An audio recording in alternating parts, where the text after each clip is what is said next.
Assalamualaikum warahmatullahi wabarakatuh. Kami dari perwakilan kelompok 6 akan membahas lebih dalam tentang ajaran agama Islam, terutama nilai-nilai yang akan dianut, serta bagaimana Islam mempengaruhi kehidupan sehari-hari umat muslim. Berlokasi di Masjid Al-Azham Tangerang, pada kesempatan kali ini kami akan mewawancarai salah satu seorang tokoh agama yang ada di sini. Saya Adli, kalau lengkapnya Muhammad Adli, sekretaris selaku ya sebagai sekretaris umum Masjid Al-Azham Kota Tangerang. Ini saya yang mengajar dari sekretaris. Sehari-harinya saya di sini. Ya kalau bahasa orang-orang kampung marbot mesti dari seperti itu. Selamat datang ya di Masjid Al-Azham Kota Tangerang. Bagi adik-adik, mari kita silaturahim. Mungkin ada maksud-maksud yang perlu disampaikan atau ada hal-hal yang perlu kita diskusi pada hari ini.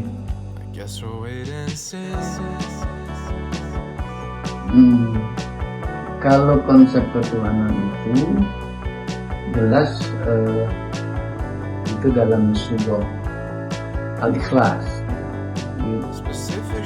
Apalagi kita sebagai orang Islam itu harus tegas, apalagi zaman sekarang, bahwa ketegasan Allah menegaskan bahwa Allah itu Esa. Katakan wahai Muhammad, Allah itu satu. Nah, keesaan dia tidak ada tanding, tidak ada banding, tidak ada kalah, tidak ada yang bisa menyamai. Dari keesaan itu kan Allah Somad. Allah itu bagi hambanya adalah tempat untuk meminta, bermohon, berdoa akan segala sesuatu kebutuhan-kebutuhannya. Dia butuh ketenangan, butuh kenyamanan, butuh kesehatan, kan? Butuh ketenangan lahir dan batin. Seperti itu. Di dalam bahasa Quran itu Allah itu Esa, Allah itu tunggal, ya kan? Tidak ada yang bahkan tidak beranak dan tidak diperanakan. Itu konsep Al-Quran. Terus dalam aspek lain bahwa karena manusia itu harus menyembah Allah itu harus tulus, ikhlas, dan mau diatur sama penguasa. Jadi Allah sebagai penguasa. Nah, ketika Allah sebagai penguasa itu Tuhan itu ada namanya tauhid. Dalam Al-Quran itu dan hadis itu ada tauhid. Tauhid itu adalah wahdahu wahid tauhid. Jadi tauhid itu mengesakan, menunggalkan, mensatukan. Jadi Allah itu satu, tidak ada yang lain. Nah, ketika Allah menguasai merajai dunia ini, itu namanya tauhid tauhid mulki-mulkiyah.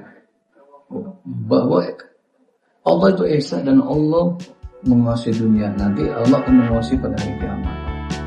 Itu. Nah, kemudian ketika sistem ketuhanan Allah itu sebagai pencipta yang wajib disembah, itu namanya tauhid uluhiyah, ilahiyah bahasanya.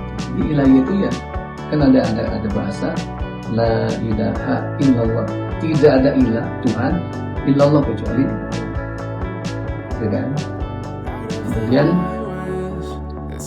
Allah sebagai pencipta itu dia juga Allah juga mengajarkan kita ada istilahnya rububiyah, bahwa Allah yang Esa ini itu maha mendidik Robba kita mendidik manusia agar kenal siapa Tuhan, yang kenal siapa pencipta, kemudian kenal dengan sesama manusia yang menciptakan, sama teman begini saling menyayangi, saling berusaha, saling menasehati.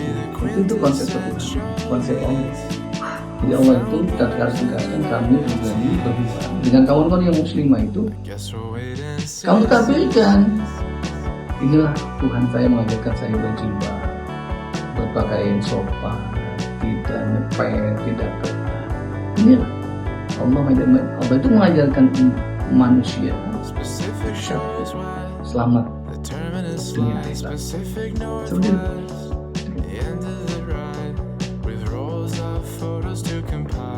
Jadi Islam itu agama Allah itu menciptakan manusia itu konsepnya pengabdian.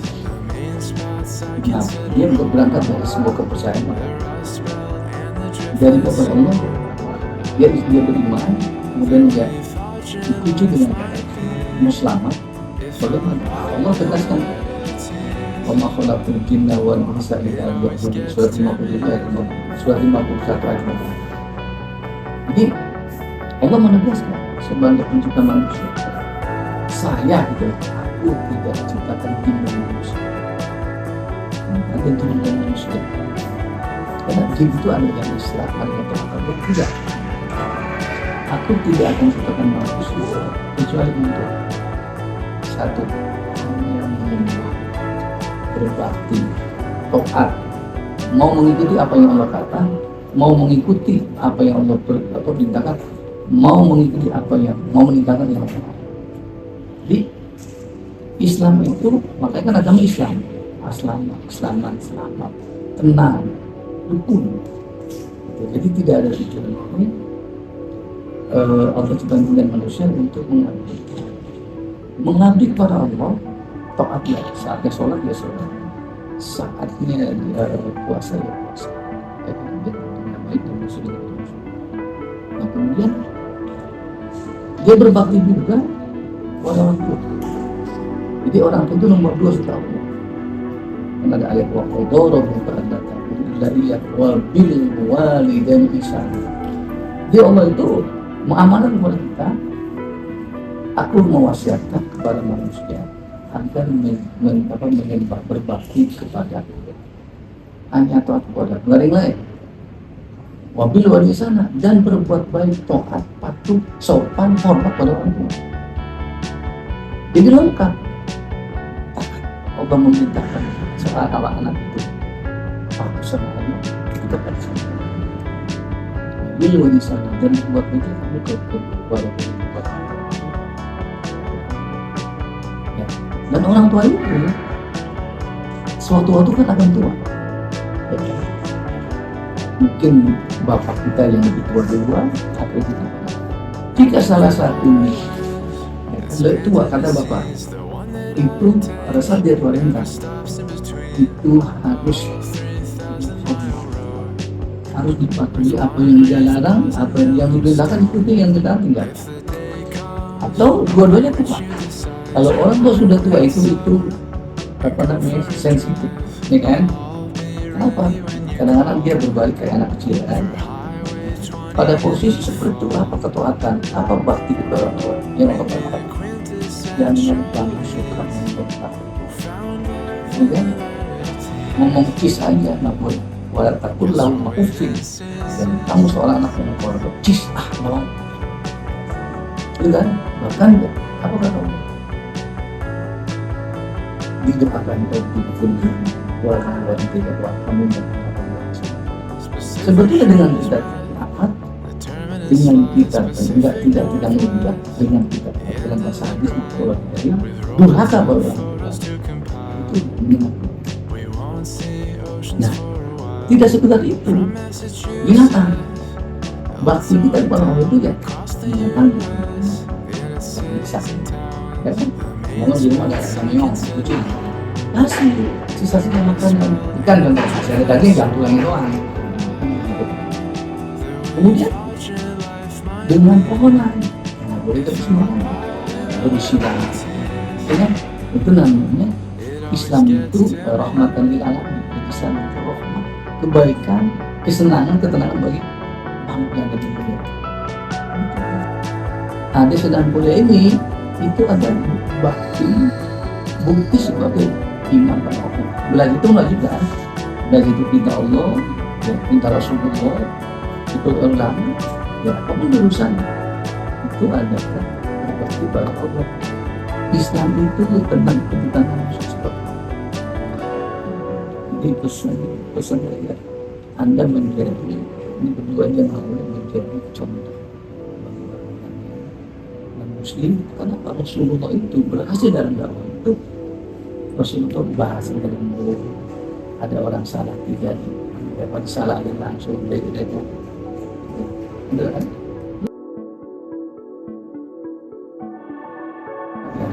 Kalau moral itu kan bahasa Indonesia termasuk bahasa asing. Nah, ketika bicara Islam itu kita lebih akhlak. Dari alam itu perilaku, melakukan sesuatu yang diciptakan, yang dibuat. Orang Islam itu isi dasar apa yang kata Nabi, inna istun kami kalimat. Sesungguhnya dikata Nabi, saya dibangkitkan, saya dilahirkan, itu melahirkan Rasul atau dikasih memperbaiki anak yang mulia. Dulu anak orang dulu mulia, kenapa? Karena mereka masuk beragam Islam, beragam tauhid, tapi Islamnya belum muncul. Islam belum muncul, nah Islam itu muncul setelah. Nah, sebelumnya dari Nabi Adam sampai Nabi Isa itu tauhid, itu bagus semua. Jadi itu apa? Nah, sekarang tugas kita sebagai Muslim yang memahami Rasulullah itu beranak,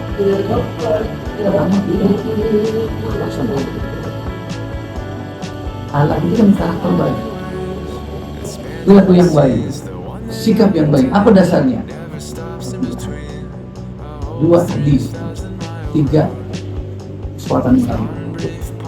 Budi pekerti beda, moral beda, segala akhlak. Kalau budi pekerti, moral itu buatan manusia, dan buatan manusia itu hasil karya kita kasar. Jadi itu sesuai dengan daerah. Tapi ketika bicara akhlak itu mendunia, yang Ramadan bilang, satu, anak pada Allah, ikuti apa yang Allah perintahkan, jauhkan yang Allah. Kemudian anak kepada Rasul, ya kan, ikuti tata cara hidup Rasulullah. Kalau minum, kita minum harus duduk. Makan pun harus duduk. Kalau makan masih dalam itu, ya, bagi basmalah. Kita makan, yang dipilih itu yang tadi ke jalan sini, ini kan pilih, dari sini di sini yang kasih. Tapi kalau ada acara, ini ada makanan, kita nggak boleh ambil di situ. Kali hidup kita, kalaupun kita pengen minta, kalau itu kuenya saya minta itu. Kita itu selain makan atau minum, ya kita siapa ngambil minum, itu amat paling sederhana. Jadi akhlak minum duduk itu bukan sesuatu akhlak, tapi menjaga kesehatan. Kalau kita minum sambil berdiri, itu kaki ginjal kita itu tertutup, sirkulasi air itu akan jatuh ke kantong kemih. Tapi kalau kita duduk, ini nanti sirkulasi air akan dapat terbuka. Seperti itu.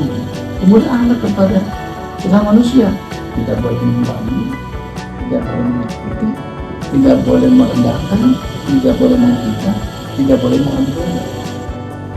Pada binatang kita tidak boleh menyakiti. Pada tumbuh-tumbuhan kita tidak boleh menyiram tumbuhan dengan minyak, tanah atau apa, atau seperti sembarangan. Anak kepada binatang, kepada cacing katakanlah, karena ada di bumi itu kan ada cacing, ada jangkrik dan lain-lain, itu nggak boleh. Kita buang air kecil, sembarangan itu anak. Pohon, yang nggak boleh diganggu, tidak apa-apa. Kayak itu dipatahkan, itu nggak boleh. Gitu.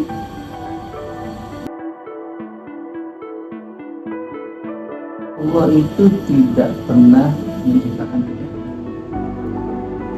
ya kan? Yang berbuat jahat itu manusia. Kejahatan itu timbul dengan manusia karena manusia itu nafsu, ya kan? Allah melarang manusia untuk mencuri, jahat kali, ya kan? Allah melarang manusia itu berkelahi, berantem, membunuh. Berarti Allah nggak suka kan? Siapa yang berbuat kejahatan? Manusia kan? Jadi Allah itu sudah ngasih rambu-rambu. Oh ini yang baik ini. Ya, sesama manusia harus tegur sapa, tidak berbakti, ya kan. Kalau dia nampar gitu atau mukul, itu kan jahat ya kan. Jadi Allah itu membuat keterangan-keterangan ini kebaikan, ini kejahatan. Ya kan, sholat baik, ya kan, menolong orang baik, ya kan, membina orang buruk menjadi kejahatan yang mungkar. Kemungkaran itu. Jadi prinsip dasarnya Allah ngasih dua rambu, ya kan, perintah menjalankan kebaikan, rambu kebaikan. Larangan itu rambu untuk menjauhkan kejahatan. Itu. Jadi Allah tidak menciptakan. Yang berbuat itu adalah manusia. Kan Allah bilang, kamu jangan merendahkan orang, ya kan? Kamu jangan ngejek orang, kamu jangan suka pukul orang, kamu jangan memberita orang. Itu kejahatan kan? Itu.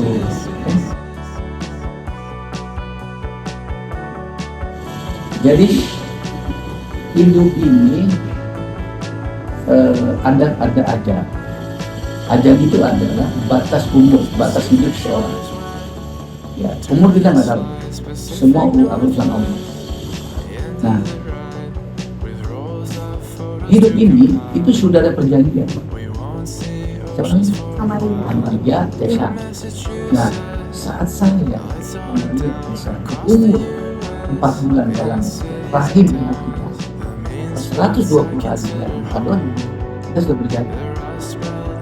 Alas tuh Allah yang kita kan 4 bulan itu kan roh kan ditipu oleh malaikat kan. Nah, itu mas ruh itu Allah kasih di jiwa kita. Apa kata Tuhan jawab kita, hidup kita cerdas kita. Ada aku bersakit enggak ada. Nah, jadi hidup itu hidup mati dihidupkan kembali. Apa dihidupkan? Untuk pertanggungjawaban tentang kelakuan amal buruk, amal baik, amal soleh yang kita lakukan. Kan gitu.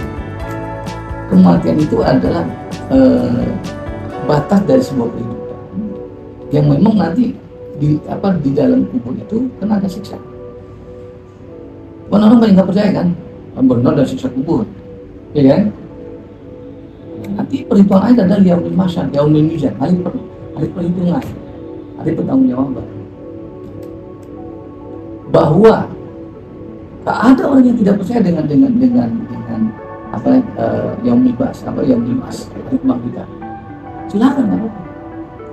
Tapi itu nanti dalam Al-Quran sudah jelaskan, kamu dihidupkan, dimatikan, dihidupkan kembali, nanti pertanggungjawaban di hari pengadilan, hari pertanggungjawaban di mahkamah Allah.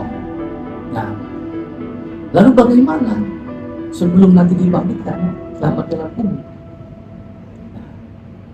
Dari perjanjian itu, kenapa ada perjanjian tadi? Dia berjanji, dia berbaiat, dia bersumpah, dia berikrar. Berikrar, saya juga berikrar sama Allah. Ya, ada tauhid. Nah, disitulah fitrahnya manusia. Aslinya Amalia Tesa itu bersih, suci, bening seperti kertas yang belum kena noda. Artinya yang membentuk karakter agamanya, mungkin Nasrani, mungkin Buddha, juga Nasrani atau Tionghoa, bahkan nyaris ateis gitu kan, siapa dan ibunya begitu. Lalu dia katakan dibimbing oleh lembaga kita ke Islam. Orang yang meninggal sebelum dibangkitkan hidup mati di dalam kubur itu digambar oleh Rasulullah. Mal-mayyitu fi qabri kal-barikil mubawis. Mayit jenazah, orang mati yang di kuburan itu seperti orang yang tenggelam. Pasti orang tenggelam itu kan minta tolong kan? Mungkin ada bambu dia sambal, ada rumput dia sambar, ada akar disambar, atau ada getek disambar, atau ada kapal dia minta tolong. Apa yang dia pertolong? Doa. Ya, yang tajir dakwatan, mereka menanti, mengharapkan dakwatan habis. Doa dari bawah. Kalau bapak sudah menikah, doa dari sini. Ibu banyak nggak ada, harus saya bikin sikap. Awalnya dari anak. Kalau di ibu bapak dari anak. Harus saya bikin sikap ini. Kalau dari teman sahabat, harus saya bikin sikap ini. Kan ada kan teman yang ngajak bolos dulu, ya, lalu lihat terus, udah kita ngomong lagi yuk. Jadi kita nongkrongnya di Karachi gitu kan, main kuliah, gitu kan. Udah bapak kita bisa bahasa Inggris, harus pintar-pintar, bisa begitu kan? Saya cari teman itu yang bisa menyelamatkan kita, bisa menyelamatkan, ya kan? Soliditin psikologi. Terus sesungguhnya hadiah, pertolongan, syafaat, bantuan orang yang hidup pada orang yang mati. Dimohonkan istighfar. Ada teman yang meninggal nih, kita takziah. Ya Allah, ampuni teman saya, ampuni dosanya,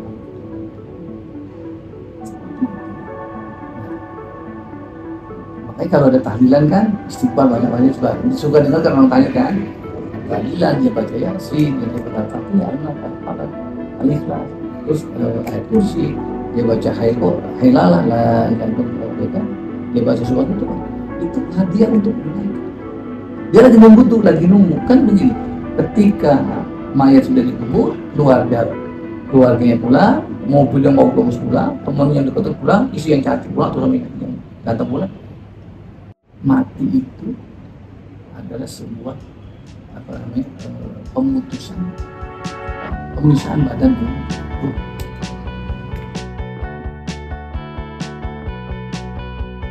Agama tanpa ilmu, ya kan? Ilmu tanpa agama, ilmu akan rusak. Nah, ilmu itu dasarnya agama. Dalam Al-Quran sebanyak 6.324 ayat itu isinya ilmu. Jadi agama Islam itu bersumber dari Al-Quran dan Al-Hadis. Nah, Al-Quran Allah buat ya, Allah firmankan itu semua menurut ilmu. Maksudnya apa? Jadi orang beragama itu harus dituntut ilmu, ya, atau ilmu sholat. Agama Islam mengajarkan kita sholat, ilmu sholat, jangan sholat. Bagaimana caranya kita belum tahu. Nabi lah Allah utus dia mengajarkan sallu kama ra'aitumuni usolli. Sholatlah kamu sesuai dengan sholat yang sekali kita lakukan. Jadi ilmu itu sebagai petunjuk, sebagai sebagai perintah, sebagai sebagai pedoman dasar untuk menjalankan perintah agama. Jadi ilmu dan agama itu ya sejalan. Jadi agama yang Allah ciptakan itu, agama Islam itu, nah, rujukannya untuk menjalankan perintah agama, meninggalkan larangan agama itu ilmu.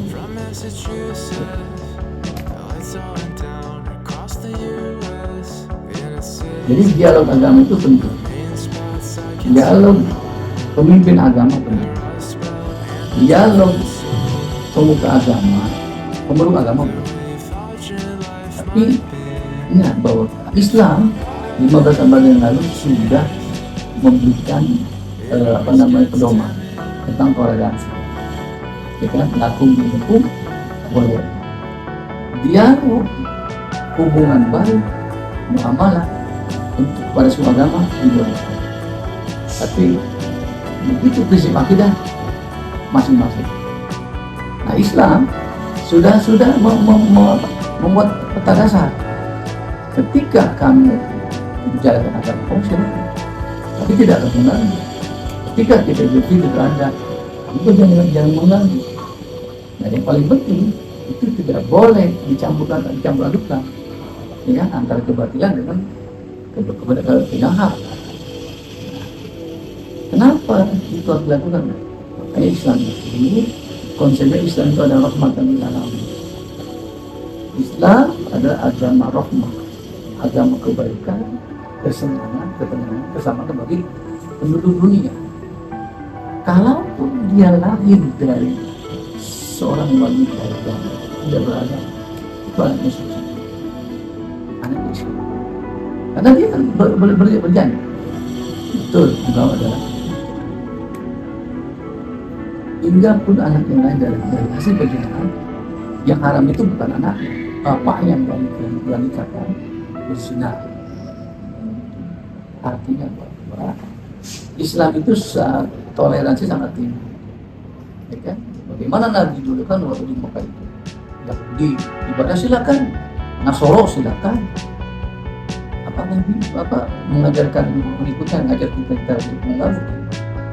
Hingga ada orang Yahudi yang meninggal, itu Rasulullah bikin mayat di botol-botol, dia berdiri. Apa maksudnya? Menghormati bahwa itu adalah sama ciptaan Allah.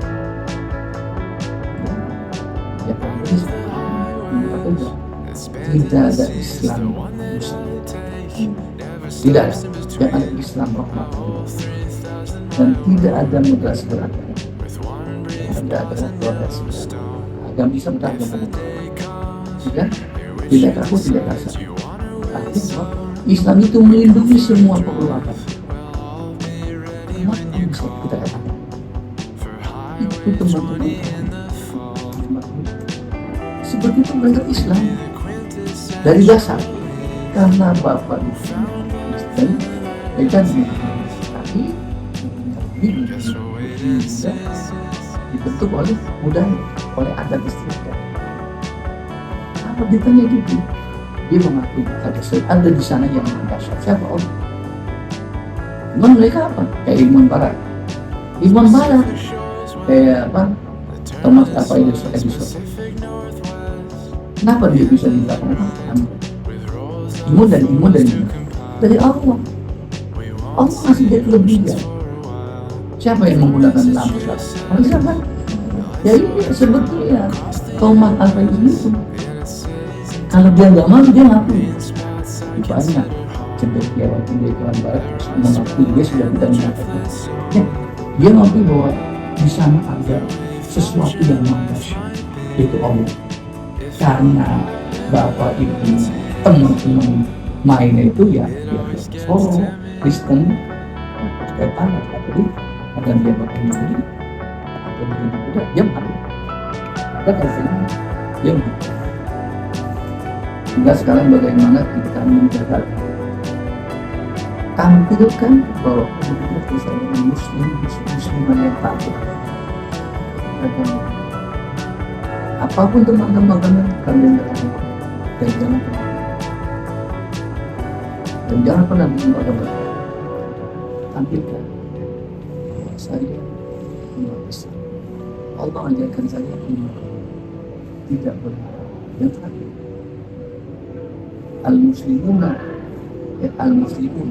bilisani mansa al-musliman salam al-lisan bekerja selamatkan manusia bagaimana dia jaga lidah, karena kita ngomong salah orang tersinggung salah misalnya al-muslim man salim al-muslimuna bilisani. Orang Islam itu menyelamatkan muslim lain dari apa? Dari kejahatan lidahnya dan tangan suka mukul lidah suka menjelekin, suka caci maki, merendahkan, memata-matai, ngatain. Itu boleh. Wah, beruntung gitu. Orang kan beruntung. Cuman bagaimana supaya tidak beruntung menjadi. Selamat malam Pak, perkenalkan nama saya Amalia, saya perwakilan dari kelompok saya. Kami mahasiswi Universitas Pelita Harapan yang akan mewawancara Bapak dalam hari ini. Temanya wawancara tokoh agama Kristen. Perkenalkan, saya Bosi Ramalembong. Saya sebagai pendeta di GBI Karawang Cibaru di Tangerang. Boleh kita langsung ke pertanyaan pertama ya Pak. Untuk pertanyaan pertama, apa arti Tuhan bagi umat Kristen dan bagaimana ia tercipta? Teman-teman, arti Tuhan itu Tuhan. Tuhan itu majikan. Ya, majikan. Makanya kita manusia itu sebagai hamba yang melaksanakan perintah Tuhan. Ya, Tuhan. Jadi kami Kristen itu menganggap Yesus itu sebagai Tuhan, sebagai Tuhan. Jadi majikan kami.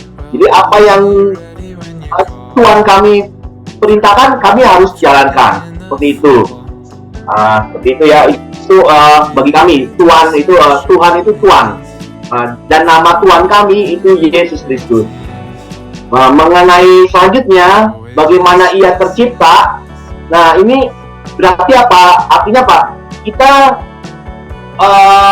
menganggap bahwa Tuhan itu sama. Nah, bagi saya Tuhan itu pernah ada dan dia hidup, makanya kami memanggilnya Tuhan, karena waktu itu dia pernah jadi manusia 2000 tahun yang lalu. Nah, itu Yesus itu Tuhan kami. Makanya kalau tercipta, ya dia menjadi benih ya, menjadi manusia. Dia menjadi manusia, sehingga itu ya kita sembah dia. Karena firman-Nya dan juga dia Allah yang hidup ya, manusia yang hidup selamanya. Kalau menurut di Alkitab, dia tidak mati. Walaupun dia mati 3 hari, tapi dia hidup lagi dan dia naik ke surga. Dan itu yang bagi kami, dialah Tuhan kami, gitu. Dialah Allah kami. Jadi kalau tercipta, dia tercipta dari rahim dari seorang ibu Maria, tapi tidak campur tangan dengan benih pria, atau tidak ada sperma dari laki-laki, tidak ada unsur laki-laki atau manusia, tapi itu unsur dari Allah. Itu yang kami imani, begitu. Nah, untuk pertanyaan kedua, manusia itu terbuat dari apa menurut pandangan Kristen? Oke, di pandangan Kristen pasti kan berpatokan pada Alkitab ya Pak, teman-teman. Nah, kalau di Alkitab itu manusia itu terbuat dari debu dan tanah, terus dihembuskan, dikasih nafas oleh Allah sehingga jadi manusia itu Adam, dan setelah itu ya beranak pinak seperti itu. Dan akhirnya kalau di Alkitab sendiri, manusia tidak hanya seperti itu, tapi dikasih ada, kalau di Alkitab ada roh, ada rohnya, ada jiwanya, ada tubuhnya, seperti itu. Dan dia sehingga kalau tubuh itu bisa sakit, jiwa juga bisa. Nah, roh ini yang tidak sakit. Nah, roh ini yang berhubungan dengan Allah. Walaupun tubuh kita lagi sakit, jiwa kita sedang sesat, tapi bisa kita berdoa, itu rohnya itu yang berhubungan dengan Allah yang berdoa. Nah, itu untuk dari Alkitab, dan itu saya bisa pertanggungjawaban ya, bahwa manusia itu seperti itu kalau menurut Alkitab dari iman Kristen. Kita lanjut ke pertanyaan ketiga. Bagaimana konsep keselamatan di agama Kristen dan mengapa keselamatan itu penting? Karena kami yakin kami tidak hidup di dunia ini selamanya. Makanya itu kami meyakini bahwa nanti ada kehidupan setelah kematian. Nah, tempat di mana kami berada nanti itu tempatnya Tuhan kami atau Tuhan kami Yesus Kristus ya di surga. Nah, untuk mencapai ke sana, mau nggak mau kita harus hidup menurut Tuhan kami di sana, di asal di surga sana. Apa itu? Suci, kudus, benar. Nah, itu kita sedang latihan di dunia ini. Ya, kita sedang mencoba hidup kudus, kita mencoba hidup benar, seperti itu. Supaya nanti bisa kita meninggal, maka Tuhan kami bisa menyebut kami. Nah, di sini problemnya. Manusia nggak bisa hidup kudus, teman-teman, ya. Manusia nggak pernah hidup benar. Mau sehari 24 jam pasti ada dosa yang dilakukan. Seperti itu susahnya hidup untuk kudus. Sehingga kami manusia, kami orang Kristen tidak percaya yang namanya hidup benar itu nanti masuk surga, tidak. Kelakuan kami baik, kita akan masuk surga, tidak. Tapi yang bisa menyelamatkan kami masuk surga itu karena kami percaya sama Tuhan Yesus. Itu yang bisa masuk surga. Walaupun nanti setelah percaya ya baru kita mengamalkan perbuatan baik. Jadi perbuatan baiknya bukan masuk surga, tapi percaya ke Tuhannya itu yang menyelamatkan itu. Karena di Alkitab dikatakan, akulah jalan kebenaran dan hidup, siapa yang percaya bahwa aku, dia akan selamat. Nah seperti itu kalau di Kristen. Jadi amal perbuatan baik kita yang tidak menyelamatkan kita, tapi Tuhan kami yang bisa menyelamatkan kami. Itu sih yang di dalam iman Kristen kami ya. Sehingga kami sangat benar-benar mengandalkan Tuhan Yesus. Kami beriman. Makanya kalau umat Kristen itu seperti itu. Jadi penting bagi kami untuk percaya kepada Tuhan Yesus. Karena terus terang aja, kami ke gereja belum tentu masuk surga. Kami beramal baik belum tentu masuk surga. Karena biasanya kami berbuat baik, kami itu untuk dilihat supaya kami baik. Padahal enggak. Karena di Alkitab dikatakan bahwa tidak semua orang telah berdosa, dan karenanya Tuhan Yesuslah yang bisa menyelamatkan itu supaya kita masuk ke surga. Seperti itu konsep dari keselamatan kami, teman-teman. Tapi kami yakin bahwa hanya percaya kepada Tuhan Yesus itu yang menyelamatkan. Saya ingin bertanya, kemanakah manusia pergi setelah meninggalkan dunia ini gitu? Ya, itu yang membedakan kita sama orang yang tidak percaya Tuhan ya. Kalau kita nggak percaya Tuhan, berarti ya buat kita meninggal ya sudah kan, habis gitu ya. Jadi tujuan hidup kita nggak jelas ya jadinya. Kalau kita SMP ke SMA ke kuliah kemana gitu ya, S3 harus kuliah. Tapi kan rupanya dari kuliah kita kerja gitu loh. Kita melakukan apa yang kita sudah lakukan. Nah makanya itu tadi saya katakan, di dunia ini bagaimana kita melakukan apa yang Tuhan kehendaki, yang agama ajarkan. Wah, kita berbuat baik ya, kita ikut itu. Karena kita yakin percaya nanti itu kita akan lakukan itu setelah kematian. Jadi supaya kita nggak kagok berbuat baiknya, karena di dunia kita sudah berbuat baik. Seperti itu ya. Jadi karena kalau di iman Kristen setelah kematian ya kita ke rumah Bapa kita sih, di pencipta kita, di surga gitu loh. Itu yang Tuhan Yesus janjikan pada waktu dia naik ke surga, bahwa dia akan menjemput kita semua ya, walaupun tubuh kita sudah kemakan ulat atau jadi satu dengan tanah, tapi roh kita itu Tuhan akan jemput untuk tinggal bersama-sama dia di surga.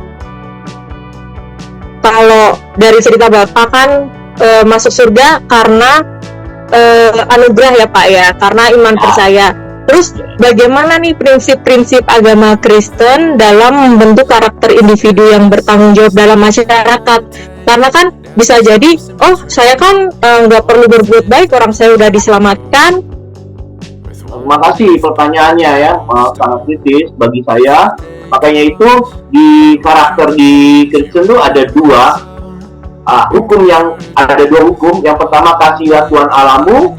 Yang kedua, kasihilah dirimu sesamamu manusia. Nah ini penting. Kita bisa mengasihi manusia itu karena kita mengasihi Allah ya.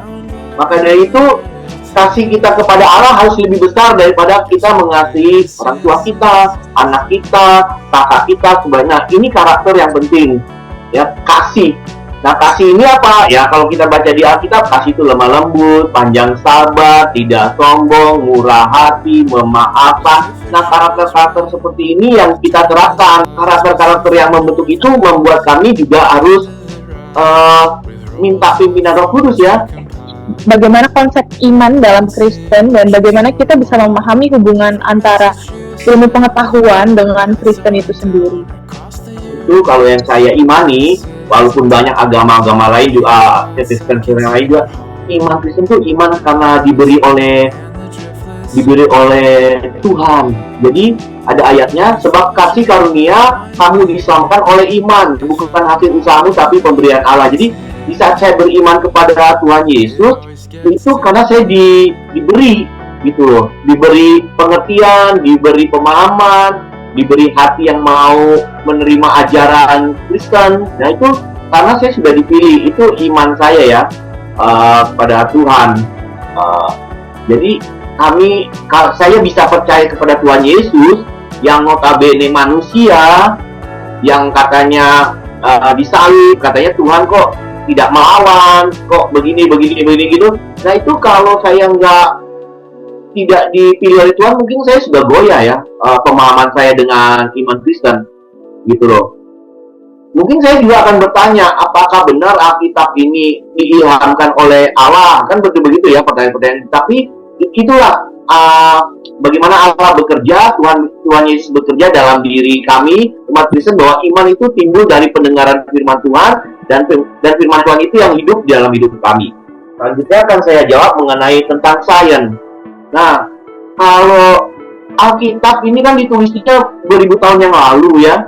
Jadi banyak hal-hal yang mungkin tidak bisa dijelaskan dengan sains yang sekarang. Ya, contohnya kalau dulu dibilangnya kalau matahari itu pelangi itu tanda ya, tanda bahwa Tuhan itu. Tapi kalau dalam sains sekarang matahari pelangi itu timbul dari refleksi dari cahaya yang kena uap air. Ya, jadi dari embun gitu. Jadi ada refleksi cahaya membentuk pelangi. Nah, jadi rupanya selama sains itu memberkati atau menjadi pengetahuan, maka Alkitab itu menunjang dan bahkan tidak pernah saling berbentuk dan bahkan tidak pernah saling bentrok antara sains dan Alkitab. Itu sih yang pandangan Kristen yang saya pahami ya. Waktu belum ditemuinya arus dalam lautan, itu di Alkitab sudah dikatakan bahwa ada arus di dalam air di lautan. Nah, itu sebenarnya sejalan juga sih. Dan juga banyak kok orang-orang yang bertuhan, yang mempunyai pendidikan baik kok. Berarti bisa dia beriman kepada Tuhan, pendidikannya menunjang, karena di Alkitab juga dikatakan takut akan Tuhan itu awal dari pengetahuan. Seperti itu. Baik Pak, untuk pertanyaan terakhir, apa arti kehidupan beragama bagi umat Kristiani, Pak? Hidup beragama bagi umat Kristiani. Nah, beragama kan akhirnya tidak kacau ya. Seharusnya agama itu tidak bisa seorang sudah beragama, mungkin dia agak kacau lah. Umpamanya nyesatin orang, ya, bikin bilang agama Kristen yang paling baik, selain agama Kristen nggak baik, atau Katolik nggak baik, atau agama Advent tidak baik. Ini sama Kristen ya saya bicara. Nah, agama Kristen aja sendiri banyak kan ya cabangnya. Itu aja kalau saya lihat, kalau mereka benar-benar memahami tentang Kristen, mereka nggak saling serang, mereka nggak saling hujat, ya. Walaupun mereka menganggap dirinya paling pintar, terus paling memahami Alkitab, pasti dia akan tahu kok bagaimana dia harus menggunakan ajarannya yang ada di kepalanya itu untuk dikeluarkan dalam mulutnya supaya tidak timbul dosa ya, tidak merasa paling benar hidupnya, tidak merasa paling suci ya ajarannya, dan tidak merasa paling kudus agamanya. Nah, itu sih yang saya pahami. Jadi saat kita beragama, pasti yang ada adalah kerukunan, damai sejahtera, dan ada berkat, karena saling menguatkan satu sama lain dengan agamanya. Ya, baik, terima kasih ya Pak untuk waktunya. Oh ya. Bisa meluangkan waktu hari ini.